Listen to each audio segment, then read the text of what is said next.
En 1982, je voyageais pour la première de plusieurs fois en Amérique latine.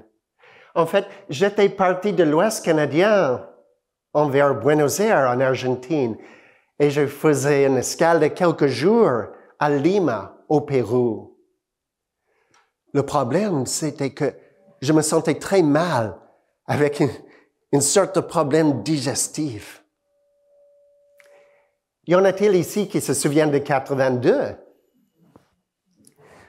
Pas de téléphone portable, pas d'Internet, et les appels interurbains, surtout d'un pays à l'autre, coûtaient très cher. Et relativement à moi, mon espagnol à cette époque était très limité. Et puisque je venais tout juste d'apprendre de l'existence de la science chrétienne, je n'avais jamais appelé de praticien de la science chrétienne. Un praticien de la science chrétienne est une personne qui consacre tout son temps à aider les autres par le biais de la prière. Et je n'allais certainement pas faire un tel appel en espagnol. Néanmoins, en dépit de tous ces défis, en dépit de tous ces obstacles, j'ai senti que je pouvais faire confiance à Dieu seul. Je pouvais faire confiance à la prière seule pour éprouver du soulagement et pour être guéri. Aujourd'hui, des décennies plus tard, je me souviens de toutes les idées je ne me souviens pas de toutes les idées avec lesquelles j'ai prié. Je sais que j'avais une compréhension modeste de la science chrétienne, mais une chose que oui, je comprenais, que je devais sentir la présence de Dieu et laisser que cette présence me calme, que cette présence m'apaise, qu'elle me rassure, qu'elle enlève les craintes. Je sais qu'il y avait un moment quand j'ai vu que vraiment je pouvais et que je devais faire confiance à Dieu en tant qu'amour. Un moment quand j'ai vu que je pouvais et que je devais faire confiance à ma propre nature en tant qu'enfant spirituel de Dieu. J'ai vu plus clairement que jamais que ma santé et mon bien-être sont toujours intacts chez Dieu et que je pouvais me tourner vers cette réalité pour être guéri. Et c'est ce qui s'est passé. En fait, j'ai été guéri très rapidement et très encouragé. Je n'oublierai jamais de cette expérience parce que c'était la première fois que j'ai vraiment éprouvé comment Dieu prend soin de nous, comme une mère prend soin de ses enfants. La première fois que j'ai connu vraiment ce haut niveau d'aide spirituelle de Dieu, comment Dieu prend soin de nous avec une affection maternelle, comment Dieu prend soin de nous comme un berger prend soin de ses brebis. Et voici le thème de cette conférence. Comment Dieu s'occupe de chacun de nous avec cette affection pure. Chacun de nous est tellement précieux aux yeux de Dieu, tellement aimé, tellement chéri. Et Dieu manifeste cette grande affection. Il peut certainement manifester cette grande affection en nous guérissant physiquement, comme je viens d'illustrer. Aussi, Dieu peut répondre aux besoins les plus fondamentaux de nos cœurs. Aussi, je vais expliquer que, au fur et à mesure que nous éprouvons cet amour de Dieu, c'est normal que nous ayons le grand désir de faire part de cette grande affection avec tout le monde. Et nous avons cette capacité. La base de ce haut niveau d'aide spirituelle, la base de ce haut niveau des soins de Dieu, c'est un concept qui est tout à fait différent de la base des soins traditionnels, des soins conventionnels. Parce que la base de ce haut niveau des soins, c'est un concept qui est tout à fait nouveau de qui est Dieu. Un concept qui est tout à fait nouveau de qui nous sommes en tant qu'enfants spirituels de Dieu. Mary Baker Eddy a trouvé ces concepts dans l'Ancien Testament de la Bible et également dans le Nouveau Testament, elle trouvait que même si on saisit un peu ces concepts, ils peuvent nous guérir, comme je viens d'illustrer. Et laissez-moi vous donner un peu de l'histoire de cette dame et comment elle a trouvé dans les Écritures ces concepts. Tout d'abord, elle a vécu entre 1821 et 1910, principalement dans la région des États-Unis qui s'appelle la Nouvelle-Angleterre, où se trouve la ville de Boston, par exemple. Spécifiquement, elle était la Benjamine dans une famille de 6 enfants sur une ferme dans l'État de New Hampshire. Quand elle était petite, elle aimait Dieu beaucoup et elle adorait sa famille. Puisqu'elle était souvent malade, elle ne pouvait pas fréquenter l'école avec régularité. Mais elle s'intéressait beaucoup à apprendre, elle s'intéressait beaucoup au monde qui l'entourait. Son frère aîné, Albert, l'a beaucoup encouragé dans ses études et ses parents l'ont beaucoup encouragé à mettre en pratique les enseignements de Jésus. L'étude de la Bible, l'étude individuelle et en famille, la prière individuelle et en famille, et surtout faire de bonnes œuvres dans la communauté, tout cela faisait partie très, très importante de la vie du foyer de Mary Baker Eddy. Dès ses 20 ans, elle a commencé à éprouver beaucoup d'adversité. Elle a perdu son frère qui avait été toujours son mentor. Elle a perdu son mari. Ils avaient été mariés seulement 6 mois. Et il est décédé soudainement de la fièvre jaune, la laissant seule et enceinte. Et elle a perdu sa mère. Quand son enfant est né, cet enfant avait beaucoup d'énergie et elle était un peu sauvage. Et puisqu'elle était souvent malade, c'était un défi pour elle s'occuper de lui. Un petit peu plus tard, le reste de la famille, inquiet au sujet de la santé de la mère et contre sa volonté. Et la loi de l'époque permettait cela. Ils ont enlevé l'enfant et l'a placé dans toute notre famille.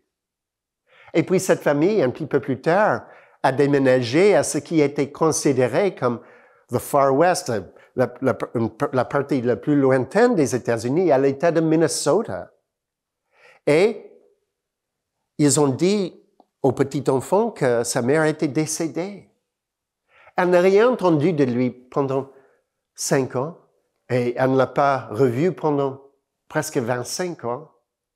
Quoique elle écrivait des lettres à lui quand il était plus âgé et quand il avait sa propre famille. Et elle a même envoyé de l'argent pour appuyer cette famille quand il vivait même plus loin dans l'État de South Dakota. Pendant tout ce temps, elle se tournait constamment vers la Bible, comme elle faisait pendant toute la vie, comme une source d'inspiration, comme une source de force, comme une source de direction. Aussi, pendant tout ce temps, elle faisait comme beaucoup de personnes font aujourd'hui, elle a exploré plusieurs méthodes de trouver sa santé, de trouver sa santé, d'être guérie.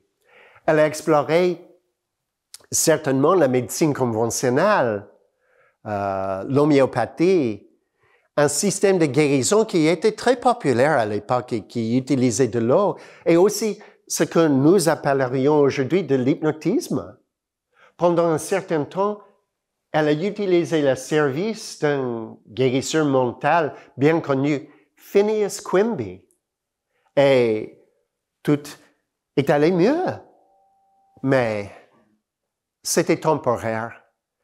Et finalement, elle était très déçue parce que la base de son système de guérison n'était pas le principe moral et spirituel qui constituait la base des guérisons effectuées par Jésus. Elle avait beaucoup de respect pour l'humanité et pour la sympathie de Phineas Quimby. Mais la Bible et Dieu, dans son système de guérison, étaient purement secondaires. pendant que pour elle, la Bible et Dieu étaient absolument fondamentaux. Dieu, pour elle, était le rocher duquel découlait tout ce qu'il y a de bon, y compris la santé. Graduellement, pendant une période de quelques décennies, elle est arrivée à la conclusion que, quoique toute cette adversité semblait être très, très personnelle, en réalité, c'était la conséquence logique d'entretenir une idée conventionnelle de Dieu. L'idée de que Dieu a créé sa création pour être matérielle ou essentiellement matérielle. Mais graduellement, elle est arrivée à la conclusion que puisque Dieu est esprit infini, puisque Dieu est amour infini, sa création doit être semblable à lui. Sa création doit être spirituelle. Sa création doit manifester son amour. Bien sûr, on peut lire dans la première épître de Jean que Dieu est amour. Je crois qu'il est écrit, oui, ici, que Dieu est amour. Mais ce qu'elle voyait était vraiment révolutionnaire et remettait en question quelques-unes des pensées les plus fondamentales de la pensée humaine. Elle ne voyait pas qu'il y a des discordes, il y a des difficultés, il y a des maladies. Et en plus, il y a l'amour infini qui est Dieu. Non. Elle voyait que l'amour infini qui est Dieu est tellement infini qu'il existe plutôt qu'une création matérielle imparfaite. Autrement dit, il n'y a pas un contexte humain de base dans lequel la souffrance est normale, naturelle et inévitable pour chacun de nous, et aussi il y a l'amour infini qui est Dieu. Non. Elle voyait que l'amour infini qui est Dieu est tellement infini qu'il exclut l'existence de quoi que ce soit en plus de cet amour et sa manifestation. Cela veut dire que même si la souffrance et la tristesse puissent sembler faire partie d'une perception matérielle de l'univers, elles ne font pas partie de l'univers lui-même. Bien sûr, ça c'est une idée radicale, mais une idée qui est très importante pour notre santé, pour notre bien-être. L'idée que la maladie et le conflit, par exemple, tout simplement ne font pas partie de la création de Dieu, mais qui sont éprouvés exclusivement dans le royaume de la pensée humaine. Bien sûr, je vais expliquer ces concepts tout au long de la conférence. Mais c'est sûr qu'elle voulait faire part de ce concept de Dieu avec tout le monde. Donc, elle a écrit ce livre, Science et santé avec la clé des Écritures. C'est son livre principal. Elle a écrit des autres livres aussi. Et dans tous ces livres, presque à chaque page, elle cite la Bible, elle se réfère à la Bible. Et il y a un passage auquel elle se réfère beaucoup dans l'Ancien Testament, et je voulais vous lire ce passage. C'est du premier livre de la Bible, le livre qui s'appelle la Genèse. Et voici le passage. Au commencement, Dieu créa les cieux et la terre. Et puis le passage continue. Puis Dieu dit, faisons l'homme à notre image, selon notre ressemblance. Et puis il continue, Dieu créa l'homme à son image. Il le créa à l'image de Dieu. Il créa l'homme et la femme. Bien sûr, le passage n'est pas très original. Le passage existe dans la Bible depuis au moins 2500 années. Mais ce qui est original était sa façon d'interpréter ce passage. Parce que selon l'interprétation conventionnelle, on suppose que l'identité soit matérielle et puis on essaie de déduire quelque chose au sujet de Dieu. Mais elle a totalement renversé cela. Elle a commencé avec le fait que Dieu est amour infini, la seule vraie substance de l'univers, que Dieu est esprit infini. Et donc, logiquement, être l'image et la ressemblance de Dieu, cela veut dire être purement spirituel. Qu'est-ce que cela veut dire, être purement spirituel? Cela veut dire être libre, être content, être tout à fait libre de toute inquiétude. Cela veut dire d'être en paix avec soi-même et avec les autres. Cela veut dire d'avoir une très grande attente du bien. Cela veut dire ne pas penser en termes d'hérédité, en termes de gènes, ni en termes d'anatomie, de physiologie, mais de penser que chacun de nous est une manifestation, une expression unique et individuelle des qualités de cet amour infini, des qualités telles que la joie, la sagesse, la générosité, la bonté, la santé. Voici un exemple de comment penser de cette façon peut guérir. Voici l'expérience d'une amie qui lisait ce livre « Science et santé » pour la première fois en 2001. À cette époque, elle venait tout juste de se divorcer et elle cherchait une raison d'être plus élevée dans la vie. Elle lisait le livre aussi pour comprendre Dieu en tant qu'amour. À cette époque-là, elle avait beaucoup de problèmes physiques. En fait, aujourd'hui, elle décrit la personne qu'elle était alors comme étant une pharmacie ambulante parce qu'elle prenait des médicaments pour les yeux, pour les oreilles, pour la bouche, pour les orteils, pour l'estomac. Mais quand elle lisait le livre, tous ces problèmes ont disparu. Et elle trouvait qu'elle pouvait lire l'écran de son ordinateur à son travail, sans lunettes. C'était seulement plus tard qu'elle s'est rendue compte qu'elle avait éprouvé toutes ces guérisons quand elle lisait le livre. Et cela l'a surprise, parce qu'elle ne savait pas que ce livre a une longue histoire de guérir ses lectures. Cela ne serait pas une exagération de dire que des milliers de personnes ont été guéries par la lecture de ce livre. Et le dernier chapitre du livre se compose de lettres de seulement quelques-uns de ces lecteurs qui ont été guéris. Donc, elle était surprise. Elle était surprise aussi parce qu'elle ne lisait pas le livre pour être guérie. Elle lisait le livre pour comprendre Dieu en tant qu'amour.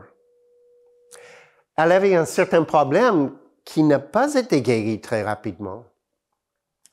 Des années avant, elle avait éprouvé des jambes très enflées. Et quand elle était allée chez le médecin lui avait dit qu'elle avait une condition qui s'appelait, en espagnol, púrpura palpable. Púrpura palpable. Je ne sais même pas comment traduire cela en français. Mais de toute manière, elle avait des jambes très enflées et le médecin lui a dit que c'était une condition extrêmement grave qui pourrait entraîner une amputation, voire la mort. Et en plus, ce problème semblait se répandre à son corps. Donc, elle avait beaucoup de douleurs partout dans son corps. Elle avait essayé plusieurs méthodes de se guérir. Elle avait essayé des infiltrations, elle a essayé des massages thérapeutiques, elle a essayé de modifier son alimentation, elle a même essayé de dormir sur une planche parce qu'elle pensait, peut-être comme ça, je vais avoir moins de douleur. Mais aucune de ces méthodes n'a fonctionné. Donc, elle avait ce problème très sérieux, mais elle était en train de lire le livre. Une fois, elle était en train de lire le livre et elle pensait, mais en réalité, Dieu me gouverne maintenant. Ce n'est pas qu'un jour, Dieu allait le gouverner, mais qu'elle était déjà, actuellement, à ce moment même, gouvernée par Dieu. Et avec cette conviction, elle avait le courage nécessaire de mettre de côté toutes les autres formes de se guérir, de dépendre exclusivement de la science chrétienne. Quelques mois plus tard, elle lisait ce qui s'appelle la leçon biblique de la science chrétienne. C'est une leçon une leçon hebdomadaire qui est composée de passages tirés de la Bible et de science et santé. Et elle voyait qu'en réalité, Dieu n'a pas créé la maladie pour être partie de qui elle était. Mais donc, elle avait un choix. Est-ce qu'elle allait vraiment accepter que la maladie faisait partie d'elle ou est-ce qu'elle allait vraiment rejeter cette idée? Elle a décidé vraiment de rejeter cette idée. Et elle a été guérie. Mais, 4 années plus tard, tous les symptômes sont revenus. Quelque chose que le médecin avait dit pourrait se passer. Mais cette fois, elle était très ferme. Elle était très rapide à rejeter ses sensations, ses apparences, ses craintes. Et elle a été guérie définitivement. Et cela s'est passé en 2005. Aussi, elle a été guérie des cicatrices mentales de ce mariage tellement difficile et d'une fausse couche aussi. Après avoir éprouvé toutes ces guérisons, elle voulait vraiment aider les autres à connaître ce même haut niveau de soins de Dieu. Et donc, maintenant, elle consacre beaucoup de son temps à aider les autres à connaître cette même sollicitude de Dieu, cette même sollicitude efficace de Dieu. Qu'est-ce qui inciterait une personne à vouloir dépendre de cette manière de se guérir, même face à une grave maladie, face à une maladie très grave, très sérieuse? Je crois la conviction que nous sommes beaucoup plus que nous pouvons voir physiquement. Je crois la conviction que nous sommes beaucoup plus que tout simplement ça. J'ai déjà voyagé dans une 34 pays et dans presque tous ces pays, j'ai fait la connaissance des personnes qui pratiquent cette forme de spiritualité. J'ai jamais fait la connaissance ni d'une seule personne qui le fait à cause d'un sentiment d'obligation ou parce que quelqu'un lui demande à la faire. Dans tous les cas, ils le font à cause de ce qu'ils voient de la nature de Dieu, à cause de ce qu'ils voient de la nature de qui ils sont eux-mêmes en tant qu'enfants spirituels de Dieu. J'avais mentionné ce passage de l'Ancien Testament. Il y a un autre passage de l'Ancien Testament que j'apprécie beaucoup. Ce passage se trouve dans le premier livre des Rois. Et dans le premier livre des Rois, il y a un prophète qui s'appelle Élie. Et ce prophète Élie se sent tellement déprimé, tellement découragé, qu'il va dans le désert, il se couche sur un arbuste, et il demande à Dieu de lui ôter la vie. Mais cela ne se passe pas. Ce qui se passe, c'est qu'un ange vient à son côté et lui prépare un petit repas. Et dans la force de ce repas, le prophète peut reprendre ses forces et continuer avec sa mission. La science chrétienne comprend que des anges ne sont pas des êtres célestes qui viennent du ciel. Des anges sont des idées pratiques de Dieu. Et ça, c'est une des façons les plus fondamentales que Dieu prend soin de nous. Il est constamment en train de nous envoyer des anges, des pensées dont nous avons besoin d'un moment à l'autre. Je voulais vous lire la définition des anges de Science et Santé. Voici la définition. Ange, pensée de Dieu se communiquant à l'âme, intuition spirituelle, pure et parfaite, l'inspiration de la bonté, de la pureté et de l'immortalité, neutralisant tout mal, toute sensualité et toute mortalité. Donc, Dieu nous donne d'un moment à l'autre les anges précises dont nous avons besoin. Et ce ne sont pas seulement des idées génériques, non, ce sont des idées très précises. Donc, par exemple, si nous cherchons un emploi, l'idée précise, c'est peut-être d'aller à telle ou telle agence pour solliciter un poste. Ou peut-être l'idée précise, c'est je n'ai pas vu mon ami depuis 3 semaines. Je me demande si ça va, je vais lui donner un coup de fil. Donc, Dieu nous envoie constamment des idées dont nous avons besoin. J'aime beaucoup ce récit biblique parce que cela m'a fait penser à mon expérience au Pérou, où je ne connaissais personne sur tout le continent. Et le prophète est tout à fait seul, mais quand même, Dieu a pu communiquer, Dieu a pu me guérir, il a pu encourager le prophète. Donc, même si nous sommes tout à fait seuls avec Dieu, quand même, Dieu prend soin de nous, de chacun de nous. Il y a beaucoup d'images dans l'Ancien Testament de cette affection maternelle de Dieu, de ce soin de Dieu qu'il nous donne à cause du fait que chacun de nous est tellement précieux aux yeux de Dieu. Il y a aussi beaucoup de telles images dans le Nouveau Testament.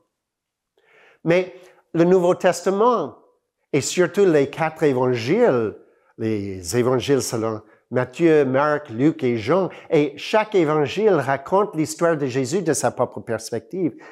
Comme en tout, les 4 évangiles nous instruisent seulement dans un contexte limité humain, mais ils nous aident à élever la pensée pour voir qui nous sommes en tant qu'image et ressemblance de Dieu. Et évidemment, Jésus a illustré constamment le fait que Dieu nous aime et qu'il prend soin de nous. Une fois, Jésus prêchait dans le désert. Il y avait une grande foule, des milliers de personnes qui étaient là pour l'écouter. Et à un moment donné, ils avaient faim. Et Jésus a pu multiplier seulement quelques pains, quelques poissons pour nourrir cette grande foule. Une autre fois, Jésus a dit qu'il ne faut pas avoir crainte parce que c'est la volonté de notre pasteur, c'est la volonté de notre Père de nous donner le royaume de Dieu. Donc, c'est la générosité de Dieu, c'est encore l'affection maternelle de Dieu pour chacun de nous. Aussi, une fois, Jésus a raconté une parabole, la parabole du berger qui a 100 brebis, mais ce berger qui a 100 brebis trouve qu'une fois, il lui en manque une de ses brebis. Donc, il laisse les 99, il va chercher dans le désert celle qui lui manque, et quand il la trouve, il la met sur les épaules et il rentre en se réjouissant. Avec cette parabole, Jésus indique comment l'amour de Dieu inclut tout le monde. Tout le monde est inclus dans cet amour de Dieu. Et tout le monde est absolument précieux aux yeux de Dieu à tout moment. Jésus était une fois sur la croix. Et au pied de la croix, il y avait sa mère et il y avait quelques disciples. Et même sur la croix, Jésus a en effet demandé à un de ses disciples qu'il s'occupe de sa mère quand lui, Jésus, n'allait pas être là. Donc même dans cette condition extrême, il était en train de penser de comment manifester cette affection, comment s'occuper des autres. Il y avait un homme qui s'appelait Nicodème, qui est venu parler à Jésus et lui poser des questions. Et Nicodème a dit que pour vraiment comprendre ce que Jésus a dit plutôt que pour vraiment comprendre ce qu'il enseignait, il fallait renaître. Bien sûr, il y a beaucoup de manières de comprendre ce passage, mais j'aime penser que cela veut dire qu'il nous faut nous rendre compte que nous sommes vraiment spirituels pour comprendre à fond les enseignements de Jésus. Évidemment, il y a beaucoup d'enseignements moraux dans la Bible, dans le Nouveau Testament. Et nous élever moralement, ça fait partie de du soin de Dieu pour chacun de nous, de nous faire se rendre compte que de notre pureté, de notre bonté en tant qu'image et ressemblance de Dieu. Donc, par exemple, la règle d'or, c'est seulement un exemple de tous les enseignements que Jésus, moraux que Jésus nous a laissés. La règle d'or, c'est de traiter les autres comme nous voulons qu'ils nous traitent à nous. Dans l'Évangile selon Jean, Jésus a dit que, quoique lui, il n'allait pas être toujours avec ses disciples, il allait quand même envoyer ce que la traduction Louis II appelle le consolateur. Et d'autres traductions disent tout simplement paraclite, ça c'est le grec original. Mais le consolateur, au 19e siècle, Mary Baker Eddy a trouvé qu'elle avait découvert ce consolateur. Parce que ce concept de Dieu en tant qu'amour infini, sans opposer, la seule vraie substance de l'univers, ce concept de nous en tant qu'enfants spirituels de ce seul amour, ces concepts l'ont guéri. Et pas seulement qu'elle avait été guérie, mais elle trouvait qu'avec ces concepts, elle pouvait guérir d'autres personnes. Et pas beaucoup plus tard, elle a pu enseigner aux autres comment guérir avec cette compréhension. Le fait que non seulement elle, mais des autres personnes pouvaient guérir avec cette compréhension, confirmait pour elle que la capacité de guérir n'était pas sa capacité personnelle, mais qu'elle avait découvert la science de la guérison, qui était la base des guérisons effectuées par Jésus. Comme je disais, bien sûr, elle voulait faire part de ses idées avec tout le monde, donc elle a publié ce livre pour la première fois en 1875. Aussi, elle a fondé l'Église de la science chrétienne, une Église qui maintenant a des filiales dans beaucoup de pays. Elle a servi comme pasteur de l'Église. Plus tard, elle a servi en tant que pasteur émérite. Un point que je crois est unique dans la science chrétienne, c'est que la maladie est de l'erreur. Laissez-moi expliquer ça. Eh bien, Dieu est amour infini. Il n'y a rien en plus de Dieu et sa manifestation. Et ce seul Dieu est amour, ce seul Dieu est vérité, c'est notre nom pour Dieu dans la science chrétienne. Ce seul Dieu est la vie. Et alors, tout ce qu'il y a en Dieu est tout à fait harmonieux, gouverné par Dieu et par ses lois de l'harmonie. Maintenant, supposez qu'il y ait quelque chose en plus de Dieu infini, en plus de cet amour infini, en plus de cette vérité infinie. Ça serait l'erreur, c'est illogique de penser qu'il y a quelque chose en plus de l'infini. Donc, c'est le terme qui est utilisé est l'erreur. Et peu importe si cette erreur s'exprime sous forme d'une injustice, sous forme d'un conflit, sous forme d'une maladie, c'est de l'erreur. Et c'est irréel dans le sens que cela n'a pas été créé par Dieu, dans le sens que cela ne change jamais, ne touche jamais la réalité de Dieu et de chacun de nous en tant qu'enfants spirituels de Dieu. La science chrétienne ne tourne pas le dos sur l'erreur et la souffrance. Non, non, non, non. Tout le contraire. La science chrétienne, avec une grande tendresse, avec une grande compassion, apporte cette vérité de qui nous sommes pour guérir la situation humaine, pour corriger ces injustices et pour guérir la personne de la maladie. Dans l'Église de la science chrétienne, il y a des praticiens de la science chrétienne. Ce sont des personnes qui consacrent tout leur temps à aider les autres par la prière. Un praticien de la science chrétienne peut recevoir un message texte, peut recevoir un appel, ou la personne peut aller s'asseoir avec le praticien. Quand le praticien prie pour la personne, le praticien s'efforce de voir la bonté, le bien-être, la santé innée de la personne en tant qu'enfant de Dieu. Dans quelques cas, quand il y a un praticien qui traite une personne dans la science chrétienne, parce qu'on appelle cela une prière très spécifique, on appelle cela un traitement de la science chrétienne. Dans quelques cas, une personne qui est traitée par un praticien a besoin d'une aide très pratique. Peut-être pendant un certain temps, la personne ne peut pas marcher normalement et a besoin d'une aide de mobilité, ou peut-être la personne a un problème à s'habiller, par exemple, pendant un certain temps. Mary Baker Eddy avait beaucoup de respect pour Florence Nightingale, la fondatrice du ce qu'on appelle en anglais nursing conventionnel, les soins infirmiers. Mais le nursing de la science chrétienne allait être placé sur toute une autre base. Cette base est la base de l'infinitude de l'amour divin. Cette base est notre perfection actuelle en tant qu'enfant de Dieu. Donc, une nurse de la science chrétienne, un membre de l'Église de la science chrétienne, une nurse de la science chrétienne qui est membre et tous les nurses sont des membres de l'Église de la science chrétienne, ils sont spécifiquement entraînés pour savoir comment soulever une personne avec douceur, ou pour savoir comment aider la personne qui a peut-être une certaine limitation à prendre une douche.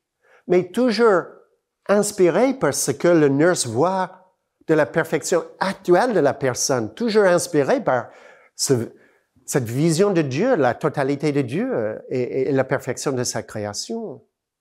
Donc, le nurse de la science chrétienne n'administre pas de médicaments. Le nurse de la science chrétienne ne pratique pas de la physiothérapie, ne pratique pas de la psychothérapie. Mais le nurse est capable de penser une blessure, par exemple.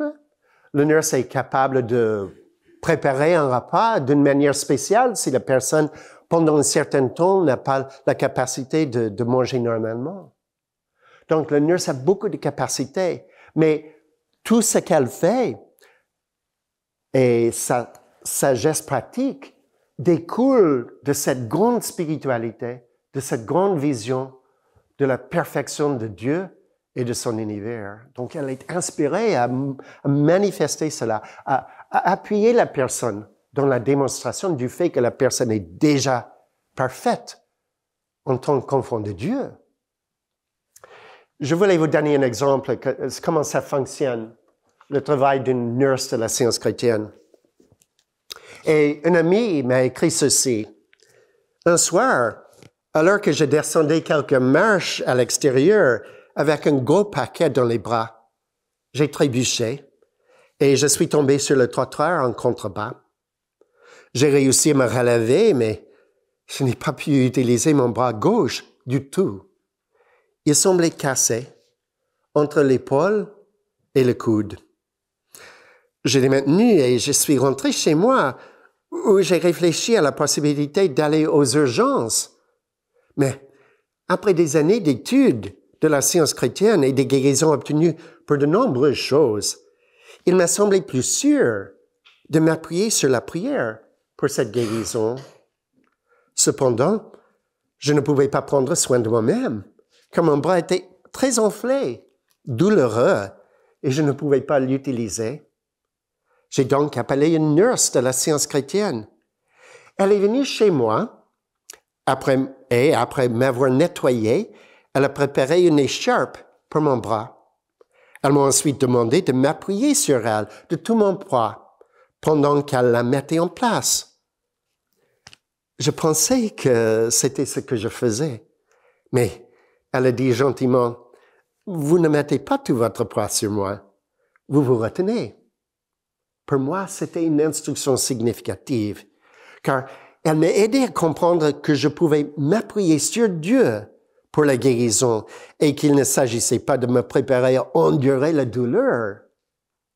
La Bible dit au sujet de Dieu, « Il garde tous ses os, aucun n'est brisé. » Ce passage est extrait des Psaumes, chapitre 34, verset 21. Ainsi, je pensais, « Il garde tous mes os, aucun n'est brisé. » Pour moi, c'est une promesse de la puissance et des soins conférés par Dieu, et j'ai senti que je pouvais faire confiance à ces soins pour la guérison complète de mon bras. Le calme et l'assurance exprimée par la nurse étaient exactement ce dont j'avais besoin. Elle m'a aidé à m'installer pour la nuit et m'a expliqué comment garder mon bras dans une bonne position. Ensuite, j'ai pu me reposer, prier et savoir que Dieu m'aimait et me permettrait d'accomplir le travail que je devais faire le lendemain. Quelques jours plus tard, la nurse est revenue pour m'aider à prendre une douche. Je n'ai jamais manqué une journée de travail et j'ai pu retirer l'écharpe de mon bras au bout de quelques semaines et bouger normalement. Donc, voici le travail d'une nurse de la science chrétienne. Voyez-vous comment les soins de Dieu sont très, très pratiques. Vous vous demandez peut-être, et les diagnostics médicaux, quel est le rapport entre les diagnostics médicaux et la science chrétienne? C'est une bonne question. La première chose que je vais vous dire, c'est que l'Église de la science chrétienne ne dicte pas quoi que ce soit à personne, ni à ses membres, ni à d'autres personnes.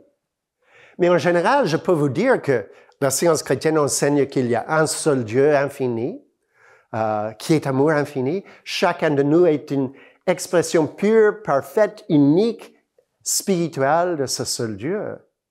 Et que pour guérir et pour être guéri, cela nous aide vraiment à avoir cette conscience de nous-mêmes. Pendant qu'un examen détaillé du cœur, cela ne va pas probablement nous donner cette conscience de nous-mêmes comme étant spirituel. Mais ceci dit, c'est pour chaque personne à décider ce qui est approprié pour lui ou pour elle. Et aller chez le médecin, est-ce que les scientifiques chrétiens font cela? D'habitude, non. Pourquoi?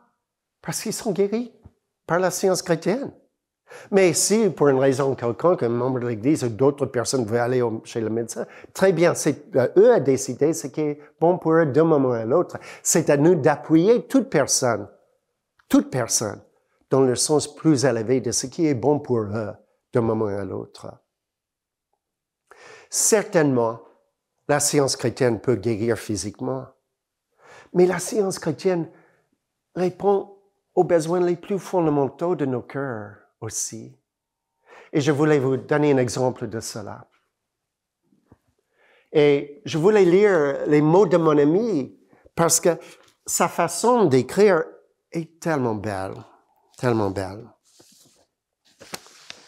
Elle écrit ceci.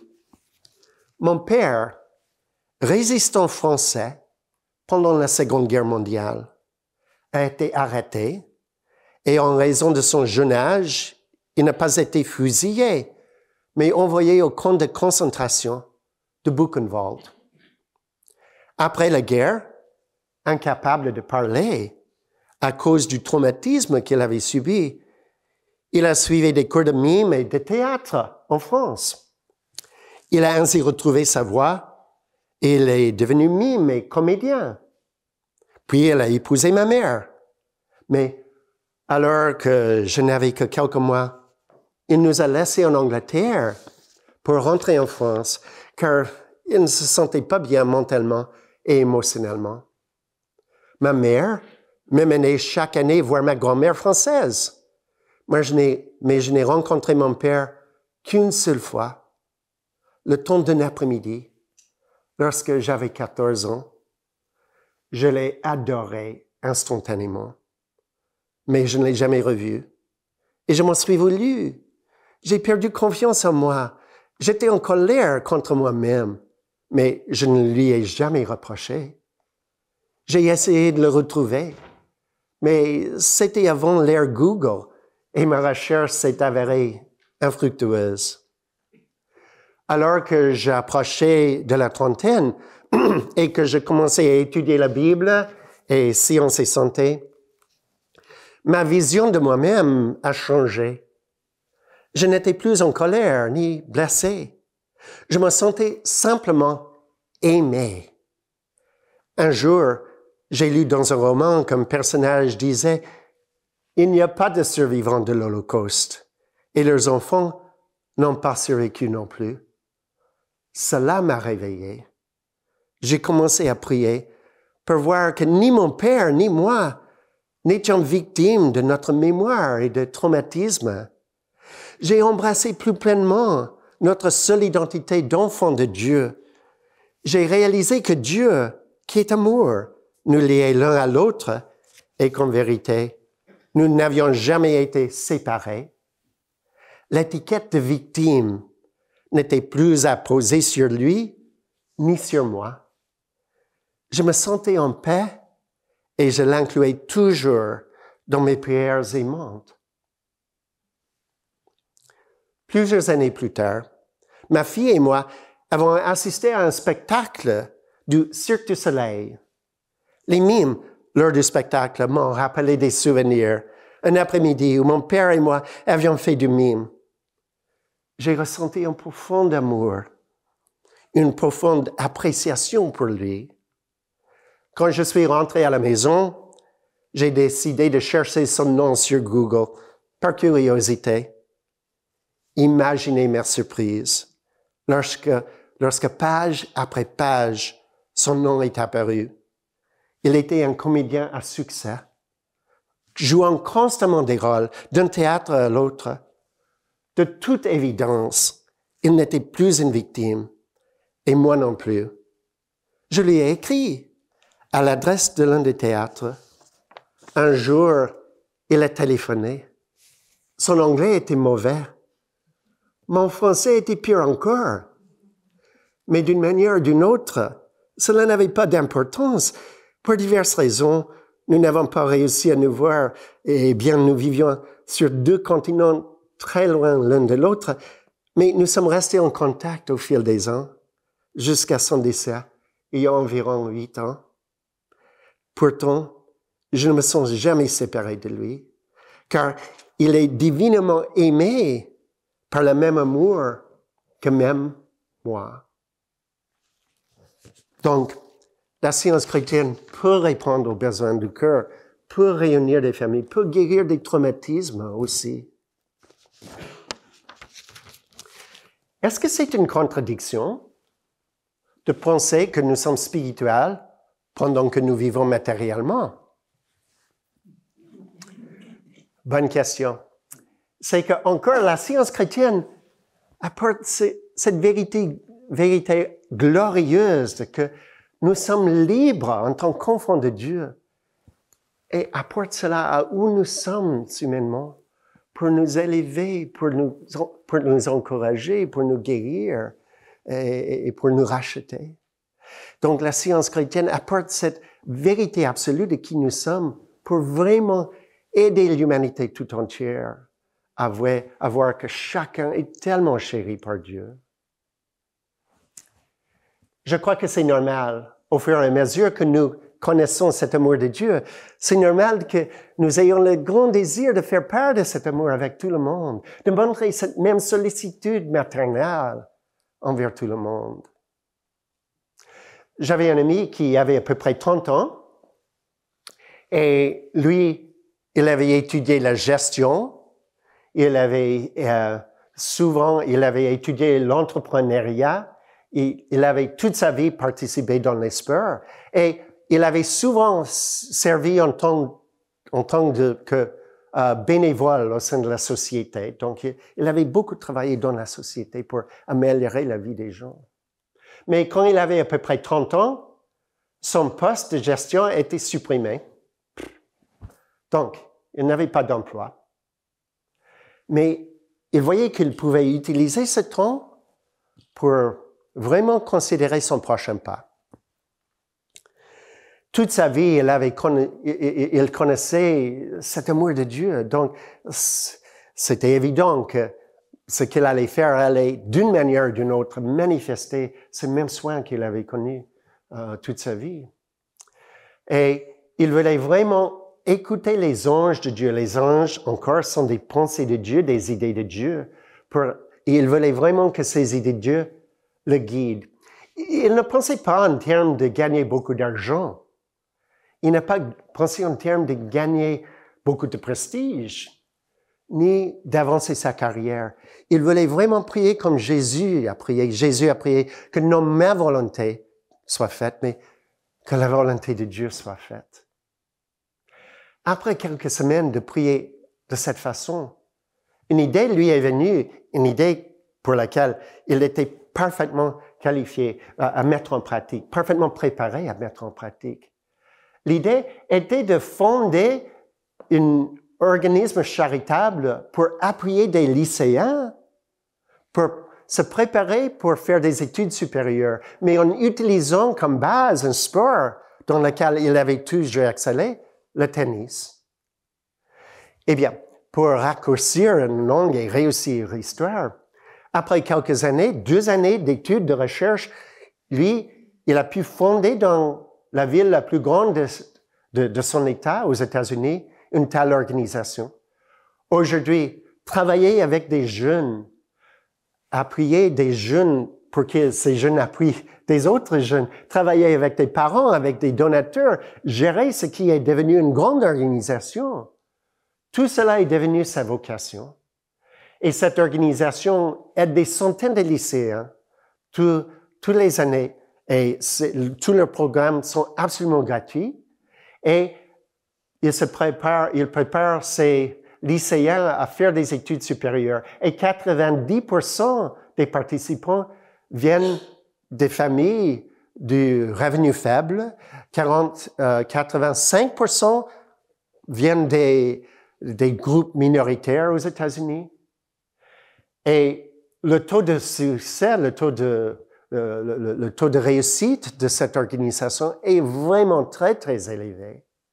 Et je peux vous dire qu'il y a quelques années, qu'ils ont fondé un autre type de programme, un programme d'été pour les plus jeunes, où les jeunes, c'est comme un camp d'été, où les jeunes pratiquent du tennis pendant une demi-heure, puis ils lisent pendant une demi-heure. Pratiquent du tennis une demi-heure, lisent une demi-heure. Donc, et les valeurs, jusqu'à maintenant, je peux vous dire que jusqu'à maintenant, 45 000 personnes ont participé dans les plusieurs programmes de cette organisation. Les valeurs les plus fondamentales de ce programme sont une valorisation de l'individu, une valorisation de leur famille, parce que mon ami a appris que après un jeune, surtout un jeune dans un milieu défavorisé, il faut vraiment appuyer la famille. Une priorisation, certainement une emphase sur travailler en équipe, le respect envers les autres, aussi l'inclusion, toutes des valeurs qui sont très importantes pour que la société en général manifeste un plus grand civisme. Et du point de vue de mon ami, il vit son rêve de pouvoir influencer, de pouvoir faire part de cet amour avec tellement de personnes. Et il ne parle de la science chrétienne que rarement dans le contexte de cette organisation, mais il la pratique constamment dans sa façon d'encourager les jeunes, de voir les jeunes. Et il est tellement bon avec les jeunes, avec tout le monde, dans sa façon de travailler avec des familles, avec des donateurs. Vraiment, il est constamment en train de pratiquer cette idée qu'il y a seulement l'amour infini et sa manifestation. Eh bien, laissez-moi résumer ce que je disais. Je disais que Mary Baker Eddy a trouvé dans les Écritures un concept de Dieu en tant qu'amour infini, sans limite, sans rien qui puisse s'opposer à Dieu. Il n'y a rien en plus de Dieu et sa manifestation. Elle a trouvé dans les Écritures un sens d'identité comme étant purement spirituel et que chacun de nous est une expression parfaite, spirituelle, des qualités de ce seul amour, des qualités telles que, comme je disais, la joie, la générosité, la bonté, la sagesse, l'intelligence. Nous sommes tous appelés à manifester même les mêmes qualités de nurse, par exemple, la même tendresse, la même sagesse d'une nurse de la science chrétienne. Et bien sûr, on peut devenir des nurses professionnels de la science chrétienne. On peut devenir des praticiens qui consacrent tout leur temps à aider les autres par le biais de la prière. Ça, c'est vraiment un chemin de beaucoup de bénédictions. Je voulais que chacun de vous sentiez combien vous êtes précieux aux yeux de Dieu. Et votre véritable nature en tant qu'enfant libre de Dieu. Et que vous ayez cet engagement envers les autres personnes de la même façon. Je voulais encore remercier Première Église pour avoir parrainé cette conférence. Je voulais remercier Deuxième Église pour l'utilisation de ce bel espace. Je voulais certainement saluer les gens qui regardent par vidéo et qui vont regarder cette conférence plus tard.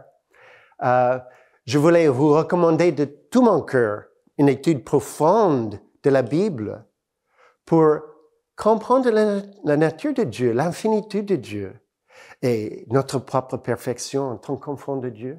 Je voulais vous recommander de tout mon cœur une étude profonde de science et santé. Parce que science et santé donnent la signification pratique, la signification spirituelle de la Bible, des Écritures. Je voulais encore, merci beaucoup à ces deux églises et merci beaucoup à l'équipe technique qui a travaillé pour faire un excellent enregistrement de cette conférence. Et dernièrement, je voulais remercier chacun de vous. Si vous êtes ici plus tard en train de participer, si vous êtes ici dans la salle, merci beaucoup pour votre présence. Merci beaucoup pour votre participation. Et merci mille fois pour votre aimable attention. Merci.